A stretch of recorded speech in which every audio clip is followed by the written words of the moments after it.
अस्सलामुअलैकुम, welcome to another video of mine. और आज मैं आईसीसी क्रिकेट वर्ल्ड कप 2023 का फाइनल का रिव्यू करने जा रहा हूँ जो इंडिया और ऑस्ट्रेलिया के दरमियान हुआ था। तो सबसे पहले ऑस्ट्रेलिया ने टॉस जीत के बॉलिंग का फैसला किया था, जो पर्सनली मेरे लिए एक काफ़ी सरप्राइज था, क्योंकि even though I agri India chasing में अच्छा है और उनको जो है उस स्ट्रेंथ से जो है निकालना था ऑस्ट्रेलिया को, लेकिन एट द सेम टाइम हमें ये भी कंसिडर करना है कि इंडिया की सेकेंड इनिंग्स में जो बॉलिंग है अंडर लाइट्स वो बहुत ज़बरदस्त है।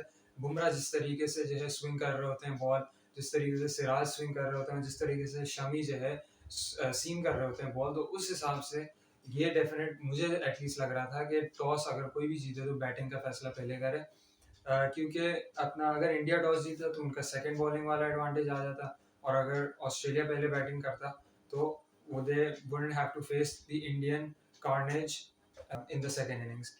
तो खैर उन्होंने फिर भी जो है अपना बॉलिंग का फैसला किया, जो मेरे लिए एटलीस्ट सरप्राइज था।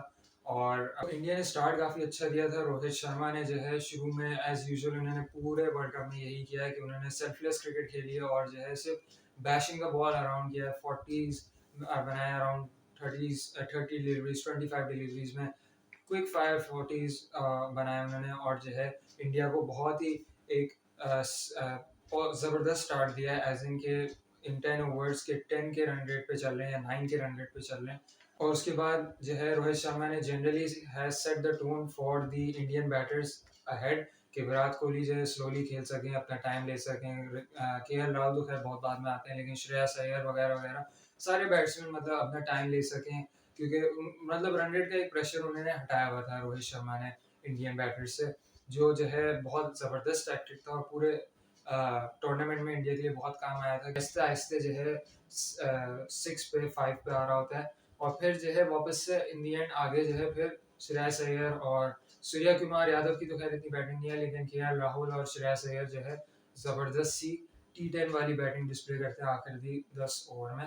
उसके बाद जब 81 फॉर 3 था इंडिया, तो रोहित शर्मा और करेक्शन विराट कोहली और केएल राहुल का बहुत अच्छा पार्टनरशिप था, जिसका स्पैन 67 रन का था। उसके बाद जो है विराट कोहली आउट हो गए थे courtesy for very good delivery from Cummins. उन्होंने शॉर्ट पिच बॉल कराई थी right over on the chest to Virat Kohli, और विराट कोहली ने नच करने की कोशिश की थी down to third man, but he was only able to nudge it back to his stumps.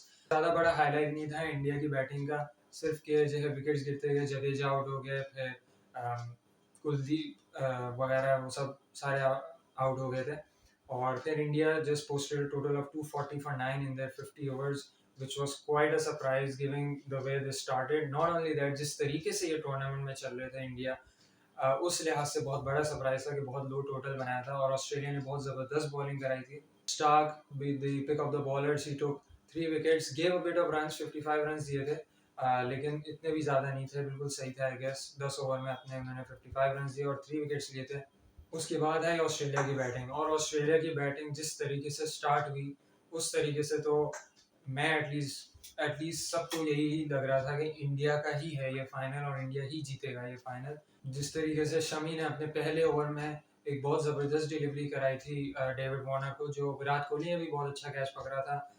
They were 16 for 1। उसके बाद मिच मार्श आउट हुए थे courtesy of not the best delivery of Bumrah, मगर जाहिर सी बात है प्रेशर इतना था, 130,000 attending only to support India. और फिर उन्होंने थोड़ा लेजी शॉट खेला था और केएल राहुल ने कैच पकड़ा था और एज निकला था, तो जो है वो कैच पकड़ा था और आउट हो गए थे मिच मार्श। उसके बाद स्टीव स्मिथ आउट हो गए थे। बुमराह ने जो है स्ट्रेट डिलीवरी कराई थी, हल्की सी अंदर स्विंग हो गई थी आई बिलीव, और जो है मुझे नेकेड आई में जो है लगा कि स्टीव स्मिथ आउट हो गए, मगर जो है वो जब रिव्यू आया तो पता चला कि भाई ये तो इम्पैक्ट आउटसाइड था, और स्टीव स्मिथ ने रिव्यू भी नहीं डिसाइड किया था कि वो रिव्यू भी नहीं लेंगे, क्योंकि उनको उनके और उनके पार्टनर ट्रेविस हेड को लग रहा था कि ये प्लम आउट है, मगर that did not turn out to be the case. However Labuschagne आए थे, लबुशेन और ट्रेविस हेड ने शुरू में जो है थोड़ा स्लो खेला, but they made sure to rotate the strike. उन्होंने मेक श्योर किया कि जो है क्राउड जो है साइलेंट रहे, एज द कमेंटेटर सेड कि keep on taking singles and make the crowd silent. तो उससे साइलेंट क्योंकि होते गए वो क्राउड और रन्स भी बनते गए, रोटेशन ऑफ स्ट्राइक चलती गई, तो कोई ना कोई बुरी डिलीवरी भी आ रही थी और जो है वो चौका मार रहे थे। खासतौर पर ट्रेविस हेड, उनको जो है क्रेडिट देना पड़ेगा, उन्होंने बहुत अच्छा इनिंग्स खेला और उन्होंने ये नहीं दिखाया कि जो है मैं सिर्फ जो है बचने की कोशिश कर रहा हूँ, मैं सिंगल लेना चाह रहा हूँ और विकेट बचा रहा हूँ अपनी, और जो है अभी के लिए I am just seeing through this phase. Instead he was like no, I get a bat ball, I want to hit it even if I, मतलब हर बॉल पे वो मारने की कोशिश कर रहे थे, गुड बॉल्स पे भी वो मार रहे थे. और ट्रेविस हेड ने इन जनरल बहुत ज़बरदस्त इनिंग्स खेला. He deserved 100, he made 137 of just 120 deliveries with 15 fours and 4 sixes. और उन्होंने बहुत अच्छा इनिंग्स खेला और लबुशेन ने उनका बहुत अच्छा साथ दिया था. He made 58 of 110 deliveries. These two, basically, this partnership of 192 allowed Australia to win the World Cup. And congratulations to Australia on winning their sixth World Cup title. So basically, that is it for the review, to be honest. But there are some opinions I would like to share, and that is कि रोहित शर्मा ने जो initially जो Trump card खेला कि शमी को पहला over दिया, वो मेरे ख्याल से सही नहीं था. क्योंकि जब आपको आपकी जो है ऑलरेडी एक स्ट्रेंथ है बुमराह और सिराज की ओपनिंग पार्टनरशिप बॉलिंग में, वो भी अंडर लाइट्स, शुरू के 10 ओवर ये जो इतना स्विंग करते हैं बॉल के, बैट्समैन बिल्कुल पजल रह जाता है, उसको पता ही नहीं होता कहाँ जानी है नेक्स्ट बॉल. दोनों तरफ इन स्विंग हो रहा होता है, दोनों तरफ स्विंग हो रहा होता है बॉल करेक्शन. और मेरे ख्याल से रोहित शर्मा को वो ट्रम्प कार्ड नहीं लेना चाहिए था कि शमी को दे दें, because he is the highest wicket taker. उनको ये देखना चाहिए था कि किस फेज में वो हाईएस्ट विकेट टेकर है, और वो उस फेज में जब वो 10 ओवर्स कंप्लीट हो जाते हैं, बॉल थोड़ी सी होल्ड हो जाती है, वो सीम पे डिपेंडेंट होते हैं शमी, और कि ज़्यादातर विकेट्स वो अपने सीम डिलीवरीज पे लेते हैं. और ओल्ड बॉल होती है तो वो सीम जो है बड़ा अच्छा हो जाता है. और उस मुकाबले में हुआ ये कि जो है आज क्या हुआ कि उन्होंने शमी को बॉल दी और उन्होंने बस एक ही अच्छी बॉल कराई, उसके बाद भी अच्छी बॉल्स कराई, लेकिन ऑस्ट्रेलिया वाजंट दैट पजल्ड. उन्होंने कहा भाई ये फेस तो हम आराम से निकाल लेंगे शमी का. लेकिन if it was Siraj, I believe the situation would have been a lot different, because Siraj swings the ball a lot and he swings the ball both ways. तो मेरी नज़र में सिराज को 11वें ओवर में लाना बहुत लेट था. He didn't swing the ball, वो शॉर्ट पिच बॉलिंग कराते रहे फिर, एंड मतलब रिजल्ट नहीं मिला इंडिया को जो चाहिए था उनको. और सो डेफिनेटली रोहित शर्मा ये जो ट्रम्प कार्ड खेला ये थोड़ा गलत हो गया, उनके फेवर में नहीं आया, उल्टा उनके नुकसान में हो गया.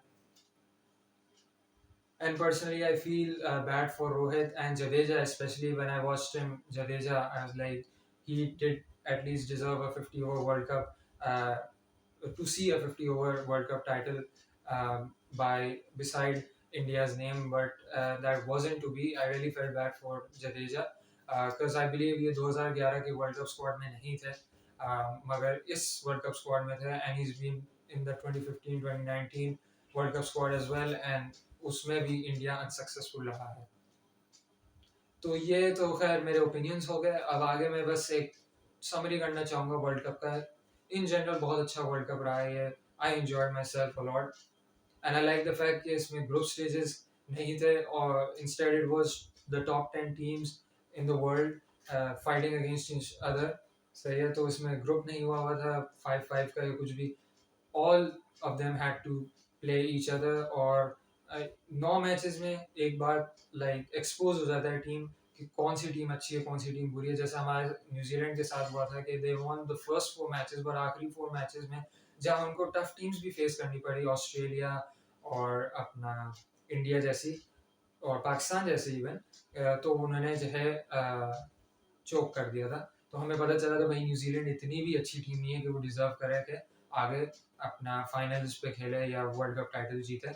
तो definitely the top 3 teams were south Africa, Australia and India after watching all the 45 matches. और हर कोई इस बात से एग्री करेगा 45 मैचेस देखने के बाद कि these were the top 3 teams, और इन्हीं 3 टीमों का जो है अपना मुकाबला होना था. और वही हुआ. उनमें से कोई दो ही आने थे, ऑस्ट्रेलिया और इंडिया का. और India in the event and won the correction, Australia in the end won the title, which was quite surprising. Everyone thought India का unbeaten streak रहेगा कि वो 11 के 11 matches unbeaten रहेंगे, मगर that wasn't to be today. So yeah, that is it from me guys. Thank you for watching. See you next time.